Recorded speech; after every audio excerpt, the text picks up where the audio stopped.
টাকা পাইছ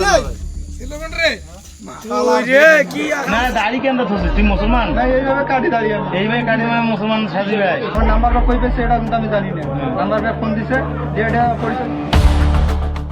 গভীর রাতের নিস্তব্ধতা ভেঙে হঠাৎই উত্তাল হয়ে উঠল পুরো এলাকা। স্বামী বাড়িতে না থাকার সুযোগে এক মুসলিম গৃহবধূর ঘরে আপত্তিকর অবস্থায় ধরা পড়লেন এক হিন্দু যুবক। নীলফামারীর জলঢাকা উপজেলায় ঘটে যাওয়া এই চাঞ্চল্যকর ঘটনাকে কেন্দ্র করে পুরো এলাকায় এখন বইছে চরম উত্তেজনা আর ক্ষোভের ঝড়। সামাজিক যোগাযোগ মাধ্যম থেকে শুরু করে চায়ের দোকান সবখানেই এখন শুধুই আলোচনা আর সমালোচনার ঝড়। কি ঘটেছিল সেই রাতে? কেনই বা একজন ভিন্নধর্মী যুবকের এমন কাণ্ড মেনে নিতে পারছেন না স্থানীয়রা? ঘটনাটি ঘটেছে নীলফামারীর জলঢাকা উপজেলার শৌলমারী ইউনিয়নের ৪ নম্বর ওয়ার্ডের শাইলপাড়া এলাকায়। স্থানীয় সূত্রে জানা যায়, রবিবার দিবাগত রাত আনুমানিক ১২টার দিকে ওই এলাকার এক গৃহবধূর বাড়িতে সুজন বর্মন নামে এক যুবক অবস্থান করছেন এমন সন্দেহ হয় প্রতিবেশীদের। সুযোগ বুঝে স্থানীয় লোকজন সেখানে হানা দেন এবং ওই যুবককে হাতে নাতে আটক করেন। আটক হওয়া ২২ বছর বয়সী সুজন বর্মন শৈলমারী ইউনিয়নের কামারপাড়ার ঝাড়িয়া বর্মনের ছেলে। ঘটনার সময় গৃহবধূর স্বামী বাড়িতে ছিলেন না, আর এই সুযোগেরই ফয়দা নেওয়া হচ্ছিল বলে স্থানীয়দের দাবি। প্রত্যক্ষদর্শীদের ভাষ্য অনুযায়ী এই গৃহবধূর সঙ্গে যুবক সুজন বর্মনের দীর্ঘদিনের পরকীয়া সম্পর্ক ছিল। সন্দেহজনক পরিস্থিতিতে যুবককে ঘরে দেখতে পেয়ে ক্ষোভে ফেটে পড়েন স্থানীয়রা।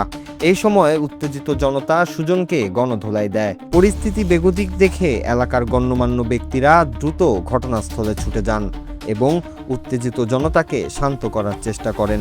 তবে ভিন্নধর্মী এক যুবকের সঙ্গে মুসলিম নারীর এমন অনৈতিক সম্পর্ক কোনোভাবেই মেনে নিতে পারছিলেন না এলাকাবাসী। বিশেষ করে সুজন বর্মন নামের এই যুবকের বিরুদ্ধে গত বছরও অন্য এক মুসলিম পরিবারের নারীর সাথে ধরা পড়ার পুরনো ইতিহাস থাকায় ক্ষোভের আগুন যেন আরো দ্বিগুণ হয়ে উঠেছিল।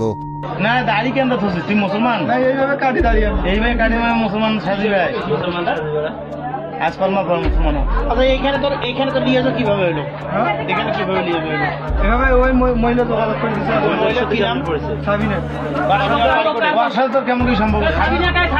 থাকিস সাবিনার সাথে তোর সম্পর্ক কেমন করি? বলতেছে যে ওর সাথে আমার আপনি কেমন করি আর তোর সাথে সাবিনার সাথে সম্পর্ক নাই? থামলে গভীর রাতের এই অনাকাঙ্ক্ষিত ঘটনার খবর মুহূর্তের মধ্যে চারিদিকে ছড়িয়ে পড়লে এলাকায় ব্যাপক চাঞ্চল্যের সৃষ্টি হয়। একজন পরপুরুষ, তাও আবার ভিন্নধর্মী যুবকের গভীর রাতে গৃহবধূর ঘরে প্রবেশের এই ঘটনাকে সামাজিক ও ধর্মীয় অবক্ষয় হিসেবে দেখছেন স্থানীয় সচেতন মহল। পরিস্থিতি নিয়ন্ত্রণে আনতে এবং যে কোনো বড় ধরনের অপ্রীতিকর ঘটনা এড়াতে স্থানীয় মাতব্বর ও গণ্যমান্য ব্যক্তিরা তৎপর রয়েছেন। পরকীয়ার এই চরম পরিণতি এবং আইনগত ব্যবস্থা নিয়ে এখন ঠিক কী ঘটতে যাচ্ছে সেদিকেই নজর রাখছে পুরো শাইলপাড়াবাসী। Bangla TV news desk.